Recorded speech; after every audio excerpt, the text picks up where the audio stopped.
Hello guys! Hello! This is for Virgo. Welcome dito sa aking channel, Kapalaran 888 Virgo. Alamin natin Virgo kung anong messages, vibration, gabay, energy para sa inyong lahat. So this is next 3 months reading, April, May, June. Reading para sa lahat ng Virgo. I hope na makaresonate kayo dito. Okay, so let's check. This is for Virgo. April, May, June. Kumuha muna tayo dito ng 3 cards.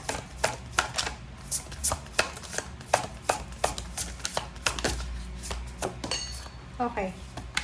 This is for April. Oops. This is for May. Super far sign, ha? This is for June. Okay, Virgo. Wow! So, this is your next 3 months, Virgo. Okay, so, for the month of April, kung makikita mo dito, you are to the next level na. So, parang, there's a partnership collaboration na posibleng mangyari. You will be super bold and ambitious sa mga choices mo. Pwedeng yung iba sa inyo dyan, you're looking for 2 options. Pagdating ng April, pwedeng plano mong mag-abroad. Pwedeng gusto mong pumunta ng ibang bansa. So, you have 2 countries na gustong puntahan. Yung iba naman sa inyo dyan is gustong lumipat ng tirahan. Yung iba gustong lumipat ng career or ng company. So, kailangan mo daw na maging ambitious. Maybe you are partnering with others. So, na pareho kayo ng mindset. Maybe this is new relationship, new business, collaborations, or kung ano pa man siya. You're expanding your plans. So, nakikita natin dito na moving forward ka. So, hindi ka titigil. So, pagdating ng April, mas lalo kang magiging motivated. Pagdating ng April, mas lalo kang magiging courageous sa kung ano man na actions mo. And yun, pagdating ng May, dito sinasabi na yung kino-contemplate mo, yung ina-analyze mo na option sa Abril, pagdating ng Mayo, doon mo siya i-execute. Kasi isang napakaganda na oportunidad, is either new job, new career, relocation, ang posibleng sisimulan mo. So, this one is action month ito para sa'yo. So, gawin mo daw kung ano yung mga bagay-bagay na pwedeng magdala sa'yo ng kaligayahan, kasayahan, or whatever. So, be positive, be courageous, be bold, sa buwan ng April and May.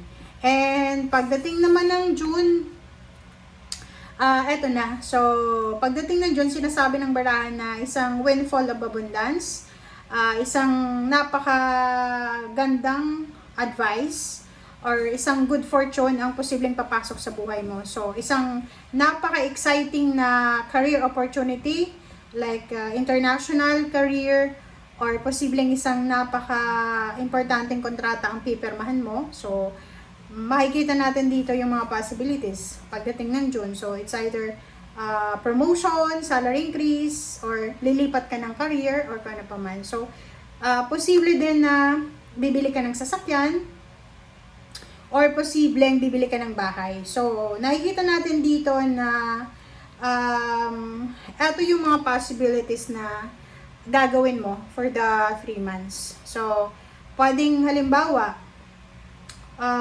pagdating ng Abril, nag-loan ka sa bangko para sa pagbili mo ng bahay or sasakyan or pagte-travel mo or pag-relocate.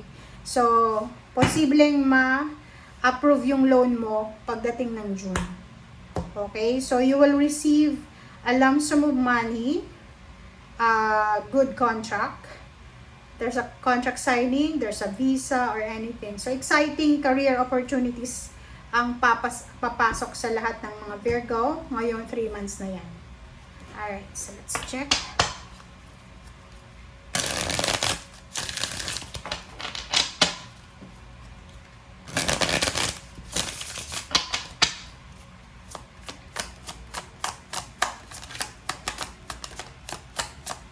Okay, Virgo.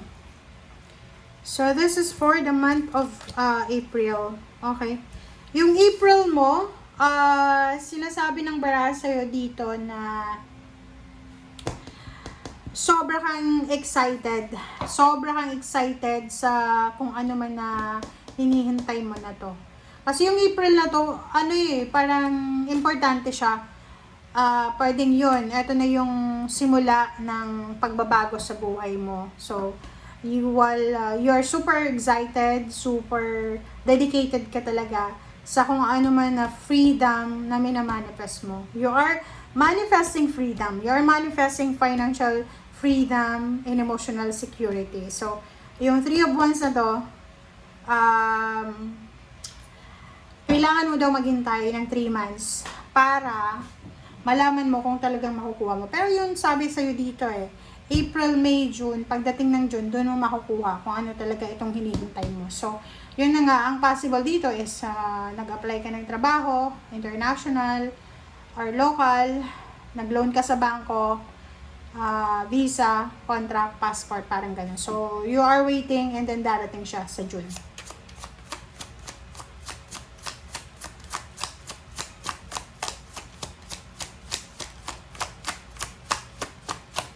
Okay, Ace of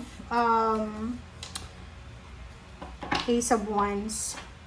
9 of Wands. So, nakikita ko sa'yo dito na lahat daw ng sacrifices mo, Virgo, lahat ng sacrifices mo, lahat ng mga pagpupersige mo, ay posibleng magbunga daw siya. Okay? So, sinasabi ng baraha sa'yo dito na lahat ng sacrifices mo. Okay? Lahat ng sacrifices, lahat ng problema na pinagdaanan mo ay worth it siya. 'Di ba? Kasi there's a result, there's an outcome, positive outcome na posibleng darating sa iyo. Ang pinaka malapit dyan na term is lahat ng pagod natin, lahat ng pagod mo, Virgo, ay may kapalit, nakaginhawahan.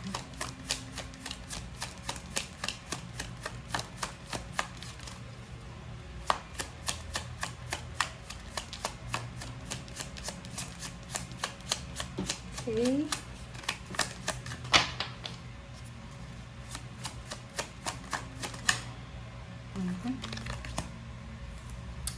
Love life.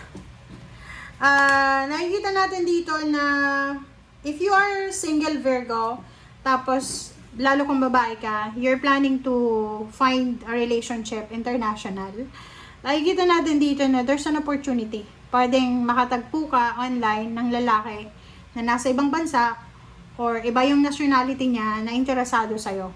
So, that person ay posibleng siya yung magbigay sa'yo ng opportunity para sa career advance mo. Okay? Career advance. Or pwedeng siya ay mag-offer sa'yo ng kasal, or pwedeng siya yung makakatulong sa'yo para sa mga visa or immigration or kung ano pa man. Okay, ano pa ba?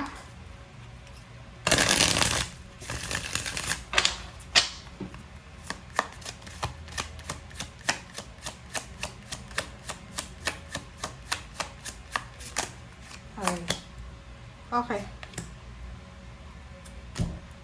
O, diba? So, sabi sa'yo dito, Virgo ng baraha, yung 3 months na darating, this is April, May, June, maraming magbabago sa buhay mo. So, there's a personal development, personal change, transformation.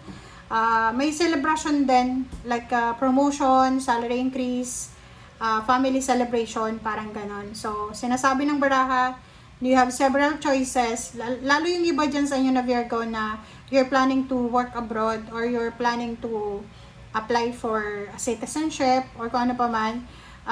Sinasabi ng baraha na you will have so much opportunity, several opportunities para matupad yung pangarap mo na mag-ibang bansa. There's a 7 of Cups here and 3 of Cups. Sinasabi ng 7 of Cups sa'yo na nakafocus ka sa goals mo. Sobrang goal-oriented ka sa 3 months na to. Nakikita ko sa'yo dito na magbabago yung takbo talaga ng buhay mo. So, like yung iba, talagang magdedesisyon ka na, kailangan ko na talagang lumipat ng trabaho. Kailangan ko na talagang mag-apply ng citizenship, parang ganun. Kailangan ko na talagang promote, parang ganun. Kailangan ko nang lumipat ng lugar, parang ganun. So, the 3 months will give you the opportunity talaga na makakatulong sa'yo. So, ikaw lang ang makakapag-desisyon na yan. Kung talagang gusto mo, you need to be strong and courageous. Okay? Thank you guys. Bye!